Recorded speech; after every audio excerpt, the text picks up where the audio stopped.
We are activating your unique self-discovery one show at a time. The Orchard of Wisdom Self-Discovery podcast are at your fingertips, just waiting to inspire and invite you in discovering just how awesome you really are and how to navigate through life in joy, enrichment, personal abundance, in mind, body, spirit, heart, and soul. All the people we bring you are here to serve you on your journey of life. Do enjoy our next show. Good morning, good afternoon, and good evening, everybody. Welcome back to another edition of An Author's Kiss right here on selfdiscoverymedia.com. I'm your host, Sarah Troy. My wonderful guest today is Janis Daly. We're going to be talking about her new book, The Unlocked Path. It's about a new woman of the early 20th century who battles sexism and self-doubt. And as I just pointed out, are we sure we're not talking about now? Because it's awful that we are still talking about sexism and self-doubt in this particular time of the century. But she says that Daly develops Elisa's family ties and shows her passion for social change through her career choices and her opinions, a work that effectively showcases the power of love, friendship, and faith, both in one's calling and in oneself, to create change in the world. That's what Kirkus Reviews says.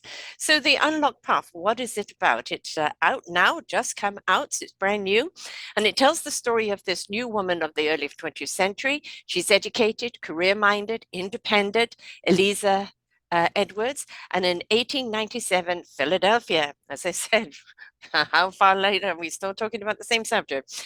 And at that time, she witnesses her aunt's suicide. Oh, not a good thing at anything, even in fiction. Elisa rejects her mother's wishes for a societal debut, and at a time when only 5% of doctors are female, she enters the Women Medical College of Pennsylvania with the support of a circle of women and driven by determination to conquer the curriculum and demands and battle sexism and overcome doubts. Elisa charts her new life course, combining science and sympathy. She triumphs to heal others and herself. What a beautiful setting for the book. And as I said, it could be written right now, although, in medical doctors, they're a lot easier today, but because of women like this, fictional or not, who pioneered the way, right? Welcome to the show, love. Great. Yes, absolutely. And thank you for having me, Sarah. It's a pleasure to be with you all. Yes. And it was the discovery of these women's medical college that just came into existence in the 1850s that those women became pioneers, and they Mm-hmm. did pave the path for our women doctors today and other women in the medical professions. Um, Happy to say we have made some progress. Yes. Over 51% of all medical students in the US now are women. Yeah. So a long way from that 5%, but it's because of those champions and those determined women that came before us. I mean, back in those days, it was, it was quintessentially farming the daughters out for a marriage. The debut coming out, which will make a good match, whose financial background is good, whose political background is good, and whether there was love involved or anything else, you're just manufacturing babies now in the society. And that's really what women were for. So for a Sure. woman to break that mold and go, no, I'm going to stand alone and follow my dream and my passion, and fight the sexism, and probably self-doubt, am I in the right place? Uh, is very courageous. And we still see a lot of women doing it today, which again, it's sad that we are still seeing that. But without these women who trailblazed for us, where would we be? And if you think about it, it's not that long ago, Right. really, is it? No, Mm. no, just over. The story takes place right at the turn of the 20th century, so early 1900s, which yes was just 122 years Yeah, ago. So yeah. in the scheme of history, not Yes. that long ago. Yeah. No, no. And especially as we know that humans are so slow to learn and evolve, it's a drop in the bucket when it comes to time like that. Um, so, fighting the sexism, obviously determined, she's in it for a reason, fighting obviously her family who had different expectations for her. What made you want to write this heroine of the story? Why the medical field? Why facing with what she had to face? What was so close to your heart that you wanted to share this story? So I didn't set out originally to write a novel. It was pure happenstance. I set out as I became an empty nester with my youngest one graduating college, working full time, but still looking to find a new hobby Mm, to fill some of those hours that the kids didn't need me anymore after mm. work. So Yes.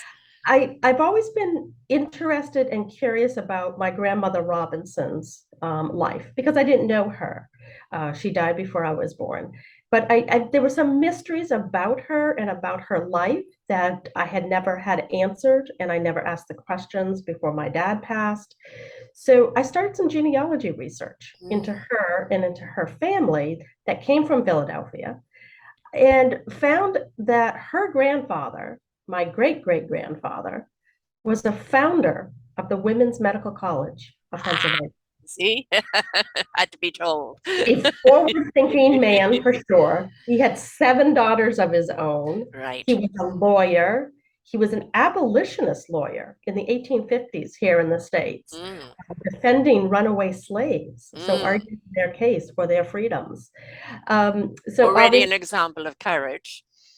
Absolutely. Mm, And further research found that he was involved in the suffrage movement. He had a woman working in his law office in the 50s. So when I read that he was involved with founding this women's medical college, I was like, well, that's cool to have an ancestor yes. that was so highly um, forward thinking and Mm, supportive of women and contributed, in different ways to the founding of this school. But I had also gone to a women's college myself. hmm.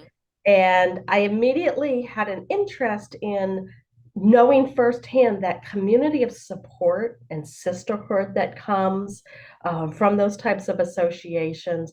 And I had never heard of these medical schools before, not in my history books. I read Hmm. a lot of historical fiction. I had never heard of anybody writing about these women before. And I sat down, I said, you know what? Their story needs to be told. Yes. The more that I met some of these graduates and their accomplishments that had never been told before, um, I didn't want to write a biography. That Mm, would be kind of dry and boring, yeah. Yes. potentially, but I took the historical fiction route. So I Right. was able to base some of my characters on real women who went to the college and graduated, and bring them forward from those shadows of history where they had lurked undiscovered, and I wanted to bring them forward and celebrate Yes. them So for it's a their historical faction, yes, right? Um, and the reason why we do not hear about it today, because you do have a demographic that really would women like women to go back to the 1800s, yes, and they're suppressing, any kind of courage or growth or example of hmm, women back then, because I think if a lot of the youth today, women today, saw how courageous and what the women of yesterday had to face, so they right, had the freedom today, maybe there'd be exactly, less griping and moaning and more respect and gratitude, and right, maybe they would actually then see what beautiful path they have before them that they right, didn't have to fight for because exactly. it's already been fought for. Right. Absolutely. And we do need to recognize all of the work of women in many different professions, Hmm. all that they've done for us to get us where we are. Those of us of a certain generation can still appreciate that. Yes. My mom did work outside the home as I was growing up, but that was very unusual, Mm, in suburban Boston area, yes. to have a mom that worked outside the home. And women today now are in the workplace and holding wonderful positions, but still a long way to go, particularly at that upper levels of management. Yes. But that never really would have happened if there hadn't been those trailblazers willing to sacrifice a lot Yeah. to to get there. Then, of course, we've got the reverse thing where then all women went out to work and there was really no one to look after the kids.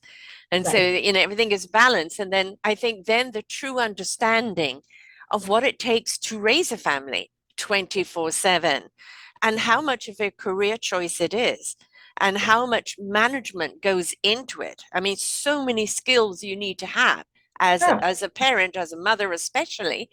And you've got people who are empty nesters and go, but I don't know what to do now. I'm not qualified. Whole hell, yes, you are. It's absolutely. called Absolutely. transferable skills. That's all, right? And Yeah, we do need that balance. And I think what we're seeing now with a lot of the millennials is that, yes, I'll go to work, but I only want to work 3 or 4 days a week. I want time at home with my family, right? And sure. what's the, so we always see that pendulum swing from one extreme to the other before it finds a happy medium. And I Right, think that's really important that we do acknowledge that.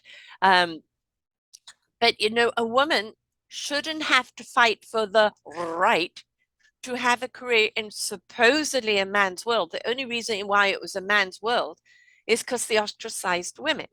right, Right now, take that ostracization away and talk about equality, which the Bible talks about, and physics and everything else talks yeah, about the balance of everything. Then we actually are truly stepping into the real abundance of what life can be for what a woman brings, that right. perspective that she brings.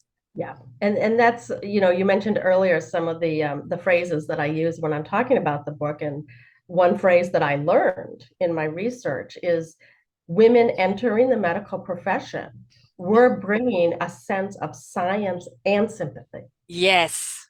and Yes. sympathy and empathy, Yeah. particularly for their women patients. And Mm. that was another reason there was a demand for women doctors because women patients were not finding that from their male doctors. Male doctors would dismiss women complaints. Well, it was almost embarrassing for them. They didn't Right, want to talk about it. And there's another P that they had. They had, well, a couple, persistence and patience. right. If they couldn't resolve a problem, Yeah, they persisted until they got to the root of the problem. exactly. With more like the male doctors. And unfortunately, we seem to have gone back that in the medical thing, especially since COVID. Yeah, Doctors have gone back to just being surface doctors rather than root doctors.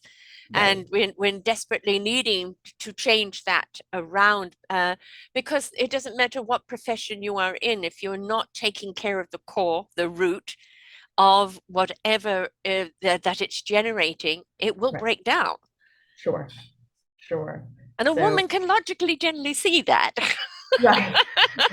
And that was really many women avoided even going to the doctor because Yes. they, in particularly, Victorian England Yeah. times, that sense of modesty. It's like, oh, I don't want a man to see and pierce my heart, Yes. I mean, and and talk about things like menstrual cycle, or right, there was even cases of women that got infections after they had babies and thought the yeah, devil had given it to them for because they did something wrong, right, and yeah, it was always that something that we deem as completely natural. My daughter's pregnant for the second time right now and nauseous like hell, and they say, quite essentially, you're manufacturing a life. right, There's a lot that goes into making that life, right? And so her body is reacting to the making of another body. Now, another woman, especially one who's had children or mhm, been around birth, understands that and what they're going exactly. through. With a Yeah. guy's like, oh, I don't know, just take this, you know?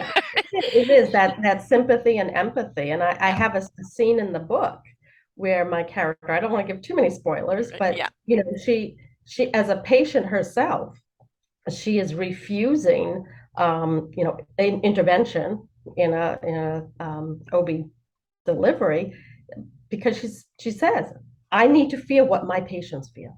yeah, yes. I, I need to be able to firsthand really be able to understand what they might be going through. And you think about it, the spinal tap or even the um gosh, whether it's the epidural and the whatever it else is that can help take the pain away that we have a modern thing now. I've gone blank to it. We offered that on patients now, and like my daughter was trying to with the first birth, it's just I'm going to do it naturally. She had a midwife and going to do it naturally, and then the pain was just so much because she ended up having a much bigger child than she should have had. Not anything she could do about, but gave in. to have the pain thing. But you think of how many trillions of people over the eons that have had no help whatsoever. And so many times we would talk about, died in childbirth. Mm. There are so many things that could have been prevented, post infections, but the sheer pain of it itself, right? Yeah, And for her to elect to go through that in order to understand it, yeah. it's a yeah, it's a pity that men can't just feel the pain out of sympathy. That have a little taste of this to see what we're going through. Oh, I said to my husband after my second one, which was 9 pounds, and I'm only 5'2". Oh, I said, wow. you want any more kids? You figure out how to you can handle Yes, it. exactly. There'll be no more children coming out of this body. So if you Right. can figure out a way to carry it and deliver it, Yeah. what more? Yes. Yeah, I had three, and I was one of those ones nauseous. As one doctor said, you're allergic to pregnancy. And so, and people said, you did another one? And I said, yes, it's always the end result that you look at and you forget what you went through to get there, right? But there are so many women's issues that are got nothing to do with women's choices or women's lifestyles. It's just the way the genetics of the body is made. And we do feel more comfortable with another woman there who understands and lets us feel less exposed in many ways. Right. We can be vulnerable with them. Yeah. And so this is why there's 51% of women out there because of that, I don't know what the percentages of women versus men right now in the That world are in the profession. or in the world, Oh, yeah. I'm not quite sure either. yeah, I think we slip and slide a little bit, 1 percentage point each way. right. So we do need more women representing women, Right. right? So Yeah. definitely. Um, so the courage to go through that, the courage to go through the whole opposition of a man, because for men, and it still is this paradigm for in certain areas, it's a man's world. The woman will do what I tell her to do, and how dare she step into my world? Yeah. Yeah. And we have, I bring up again another piece of my research. There's a scene where a new male hospital administrator is coming in, and he's never worked in a hospital where women are the doctors, on staff, certainly some nurses. And this was taken right from my research. And he said, and we will change schedules because I'm not having all the women doctors on the same shift so that once a month they're all out at the same time. Ah, oh God, an education needed to be had there. Yeah. Yeah. And I hope you gave him one in the book. So that was, but that was the Yes, attitude, yes. you know, And then you've and still got it today in the workforce if women want to, have children and they're going to take time off afterwards. And I don't want to hire someone who's going to go, baby making years. yeah, That's what you hear them saying. And it's they're not going to hold the job for them. If trying to get back into the workforce again afterwards, and it's like almost a penalty yeah, for having them instead of where would the world be if women didn't have children? yeah. And but we are fortunate there is some shift going on. Certainly we do have paternity leaves now, Mm, which is fabulous. I mean, that wasn't even around when no. I was having my kids for my husband. And yet he ended up becoming a stay-at-home dad Mm, when my boys got into middle school. And we made that choice together that was a better situation so that there was one parent supervising those teenage years. yes. I call them then the exorcist years when their head starts spinning around. You Yeah. want, who are you? Daycare was fine when they were younger, but it was when they I got I older to know. not There's need a something, sitter anymore that they needed more oh boy. supervision. Yes, I know. With three of them, I know, believe me. And it's scary for them at that time going through that because they're not yet adults, they're not yet kids. They're questioning and defying everything. And so, yes, it's good that your husband stayed at home. And we're seeing this more and more amongst millennials, Right. either working from home or electing to, Mhm. I'm going to work 3 days a week, you're going to work 3 days a week. So there's always a parent at home. Yeah. Which is that balance that Yes. we desperately need, and hopefully we're achieving in some way. So there may have been some good that has come out of the COVID Yes. situation. Each generation looks at the past generation and goes, I don't want to repeat what you did, right? Right. That is called progress. Yeah. And you look at your heroine in the story, who did this turn of the last century. And then, of course, with First World War and Second World War, they needed all the medical professional people they Right. could get. But Sure. look at what happened with pulling the women into the war factories or, into men's jobs because all the men went to war. And then when the men came back, kicked the women to the curb. Right. And actually, during World War One, I have one of my characters, which is based on a real surgeon, woman surgeon. There was a group of women who went to the army and volunteered their services to go to France and serve as doctors and surgeons and to assist. And the army flat out refused them. Good God. So Mm-hmm. they went. They went on their own. They funded their own getting over to France, and they set up a hospital and they cared for the civilians, the Right. French civilians. Plenty Uh, of them, victims of war, plenty of right. them. Until the army figured out, oh, they know what they're doing. We'll send some of our, casualties over to them. Ah, if only the egos, would get out of their way. Would the male species please tell me, other than the shape of our bodies, right? And maybe there's a little chemistry in the way we look at things, more empathy generally, more compassion, um, which we would love to see them bring out more in them because we all have yin yang, right? Sure. We bring out a little more masculinity in us, and we would like them to bring out a little more compassionate femininity in themselves.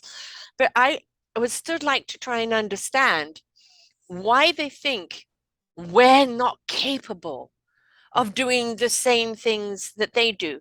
We have brains like they do. We have the ability to learn, the ability to deduce, to work out solutions.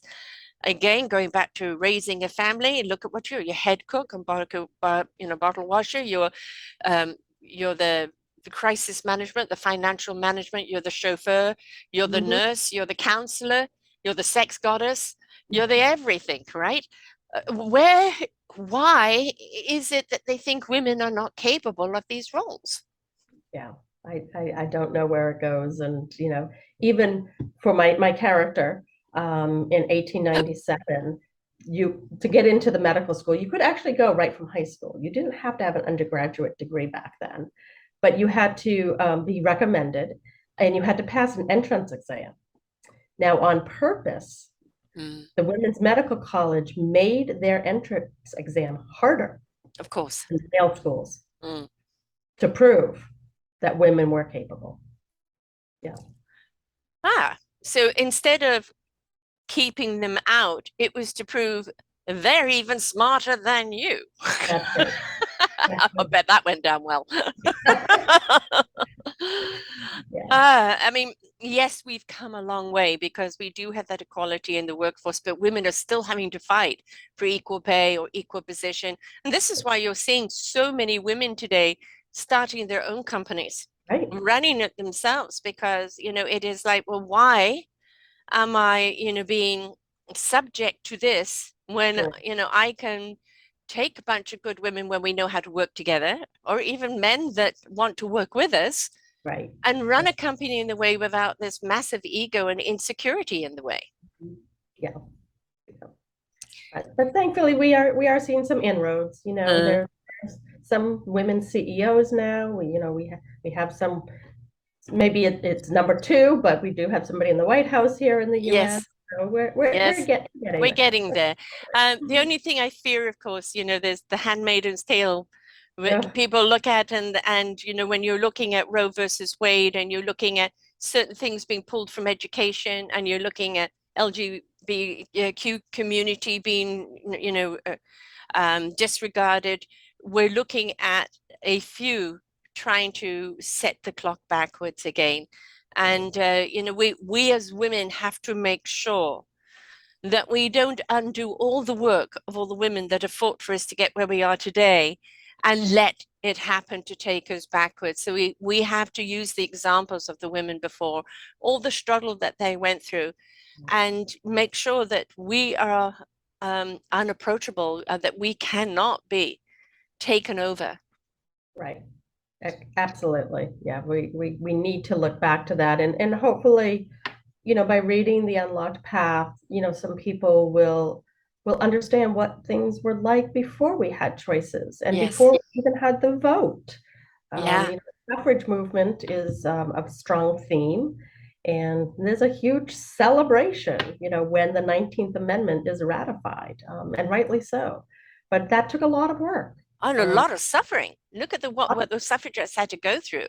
Right. They You were know, they were, they, jailed for their yes, protests. yes, Yeah, suffragettes. They were suffering for you, literally. Um, but that's actually kind of the story of life, isn't it? Is that there's always a struggle to something that's important. right. We don't necessarily have to suffer, but we do have to be willing to go for the struggle to achieve. Yeah, And I think when a book like yours to show the example of women back then paving the path for women today, in this case, the medical field, but in other examples, and um, you can look at so many other fields where there've been other women that have stood up and paved the way, and I think we don't teach that enough in school. We right. don't teach that enough in society. And I even say in people's own lives, when you reach a certain area, you think, oh, I haven't achieved what I wanted to achieve. Well, just stop and look back to where you were Right. and look at how far you've come. And if you were capable of doing that, you're certainly capable of moving further forward. Absolutely. Absolutely. Yeah. So History is very hopefully people can important. learn. Yeah. Mhm. Yeah. History is very, very important because we learn from history. We learn that there's certain things that we must never do again. Right. There's some things that we look at and go, my goodness, that worked, so we need to encourage that. All right. Or But there's we look, always those deja vu yeah, moments now, right? yes. Uh, Here we go again. if we don't, if we don't look at history and learn from it, appreciate it, Hmm. and the ground that it's laid for us, the when we look at the bad ground and go, okay, what led to that? And the warning signs all over America right now with what's going on, especially attack to women. Um, it is, don't sit back. Right. This is not a time to sit back. This is the time to find your character's courage and stand Absolutely. up and look to the past of the suffragettes, the women that fought the medical school, the women that fought to be secretaries, the women that fought to be lawyers, to be Right. anything in life, and go look at how they had to fight for the right to do that. Do not let your rights where you are today be taken away by a few people who are insecure in themselves and being nice, who want to set the clock back. Because if you ignore the history, then you are deemed to repeat it. And by writing your facts in a fictional story, while people are reading the fiction and they go, but yeah, this is actually fact. Right. This is actually fact. It makes it a more pleasurable to read, but it also, I think, makes the story stay with people more and actually start looking around at other things. What Yeah. else? What Yeah. else? Right. And that's the beauty of historical fiction and why it's my favorite genre, Mm, because it does allow to entertain and educate, yeah. uh, and bring forward an imagined emotional response, that Yes. you're not going to find in a dry biography or autobiography. Or the school book, turn to page such and Right. such. Yeah, yeah. Yeah. I think if Yeah. they had novels like this in the school, where then the teacher can then afterwards have a discussion of this and say, okay, your job right now is to go and research how much of this was fact and how much was fiction, Yeah. right? And that would be so much more exciting to do after Right. you've read the book. So if just a change in the way we educate and making it more interesting. Exactly. Because, as a historical fiction author, Mm. we do our research. Yes. We really do our research, and people need to trust that. And disclose at the back where we have fictionalized Mm. something or taken a Hmm. little creative license, but we do a ton of research, firsthand, archives, Mm, everything else. I was just at a museum yesterday, and when they have a fabulous, fabulous exhibit on the Spanish flu, influenza of mm, 1918. And then I went in their gift shop, and they had a nice array of books. They were all nonfiction. hmm. And I went to them and I said, you're missing the boat because there's Yeah, a historical fiction that has been written about the Spanish flu by Susan Meissner, As Bright as Heaven. And it's all about the Spanish flu. And more people would read that than one of your nonfiction yeah, dry sitting on the shelf. right. They would learn as much, if not more, More because because they can connect with the story. I exactly. still think it should be a historical faction, but anyway, my brother wrote a. He's a novelist, and he wrote a book back mid, I don't know, 2005, six, or seven, and actually based it here in Vancouver, BC. And it was about a pandemic.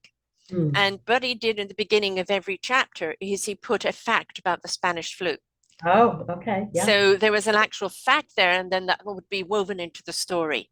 Yeah. So although you're reading a fictional story and Right. you've just read the fact of it, and you go, maybe this isn't so fiction. And of course, now, of course, when the pandemic came out, that book kind of started selling like hotcakes again. Sure. Another Place to Die by Sam Hawksmore. But he loves to take historical things and, fictionalize it in a storytelling way, where when you put the book down, you go, okay, and how much of that was real? Right.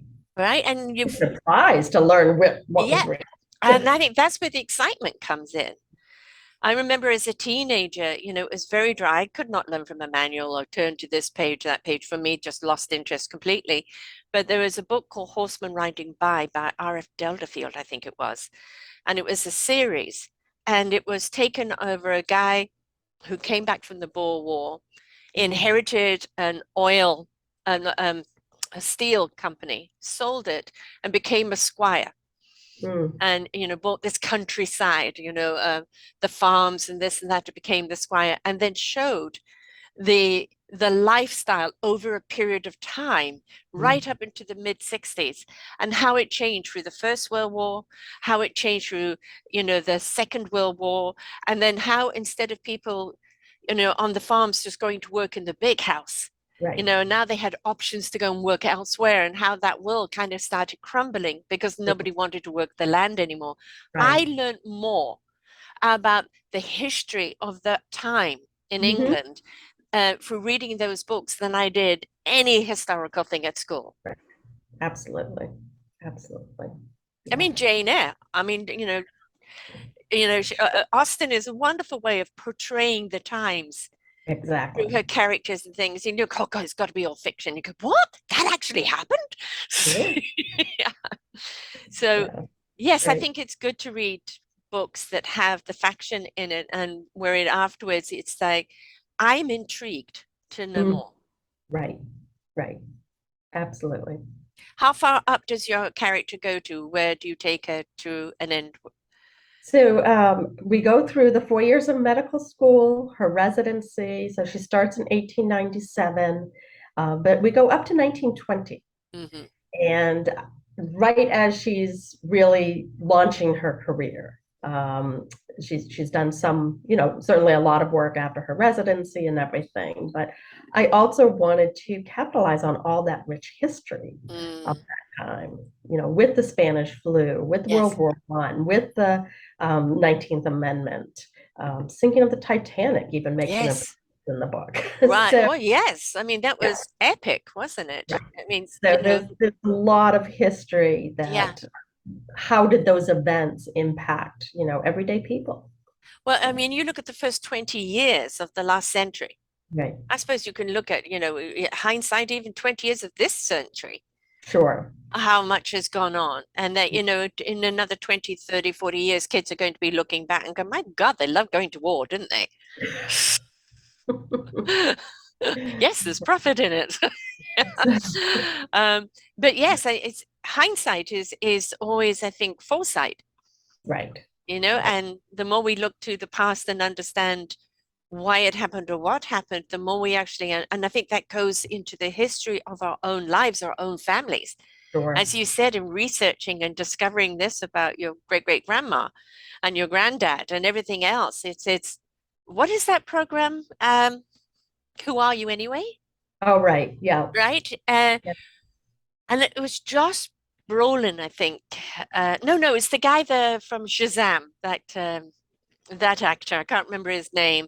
And he discovered that on one side of the family, historically the men have been a bit roguish, leaving Mm. the women, spending all the money, alcoholics, and that kind of was still pattern was still there. And then the women, his mother's father's side were people that his oh God, I don't know how far it goes back to the Salem witches, where one Wow. of his great great great great great grandmothers was accused of being a witch. Yeah. And it took the whole community to sign saying Mhm. she's not a witch. We vouch for her. She's a good Christian Yeah. woman to save her. And you Right. look at, and it's the DNA patterns, good or bad, are in our genes in every lifetime. Yeah. The more It's we know about fascinating. it's fascinating, isn't it? The more we know about our own history, DNA, but the Right. DNA history of where we live, our Right. society, I think Hmm. we then can make better choices of how we interact in it. Yeah. Great. Great.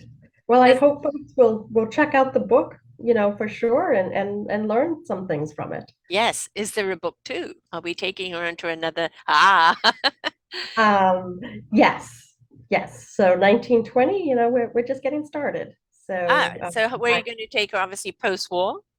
um, just post-war, I think I She'll be want in to her cut 60s back by the then. time frame a little Yeah. bit, more the 30s, so the Great Depression, of Mm, course, and then wartime on the home front, right. here. But she's a mother, and she has two sons. Hmm. Oh, So, and they're going to go off to war. So yeah, she's a woman, she's a mother, she's a doctor. yeah. So how will that all play out? Yeah, I learned that my grandmother drove the ambulances right onto the front line to pick up the soldiers. fabulous. Right. And it's like it's we look at our grandparents and we think, just can be annoying grandparents. I'm that annoying grandparent right now and loving it. Um, but if we looked at what they've done, Yeah, and look at what they've contributed and what changes have been created for you because of them, yeah, I think there'll be a great deal more, um, a lot more, you know, people kind of respecting, I think, life in general, each hmm, other, because yes, this is a story of a woman facing sexism and diversity and having to fight for her role in life, but it's also a woman showing that we could be anything we want to be despite whatever our sex is, and that goes for binary or anything else today, sure. right? Doesn't matter what casing we're in, but it also shows that the fight is worth fighting for Right. when the message or the meaning is deep enough. Yeah, And it also shows how courageous we can be up against the delusional tide, because yeah, sometimes it's hard to reason with delusion, um, sure. but how you can even break through that. And it's that kind of courage is something we're needing right now, very Absolutely. much. Absolutely. Yeah. It's a fascinating time period, isn't it? The first part of the last century.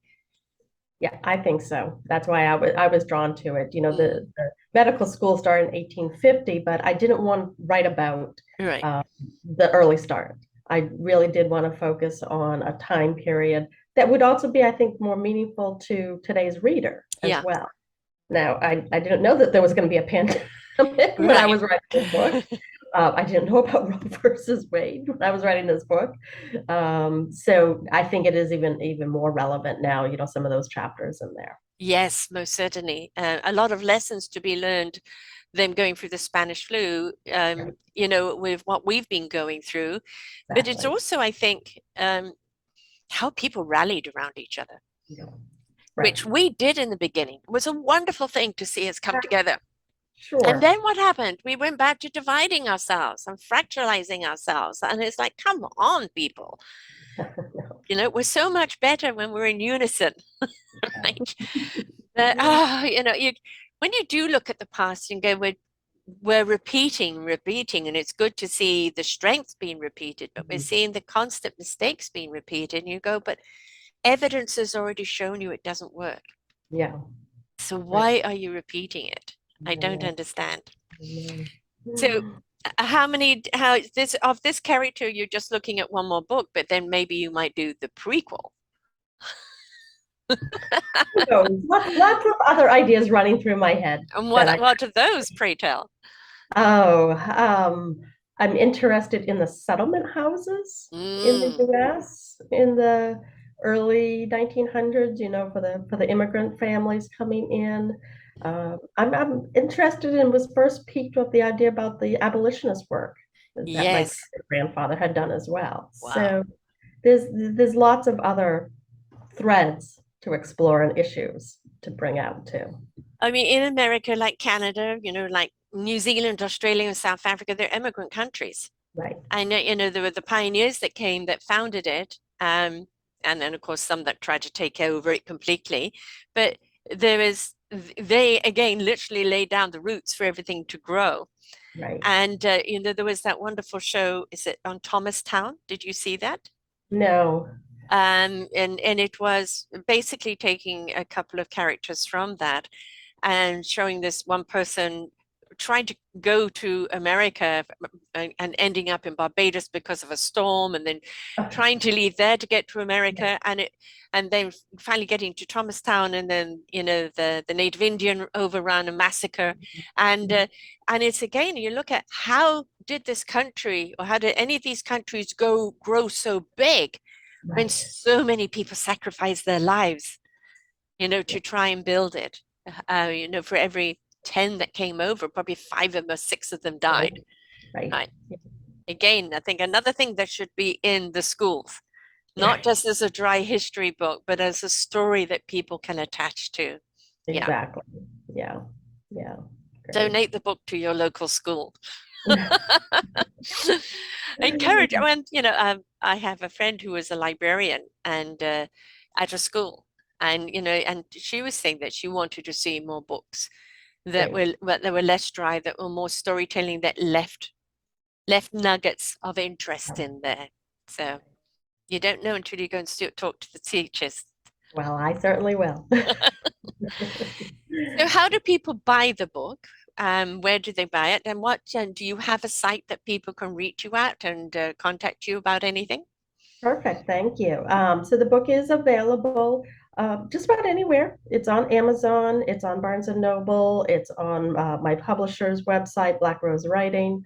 Um, Independent bookstores can order the book for you and get access to it. Libraries are ordering it. So there are public Wonderful. libraries that are getting copies for it.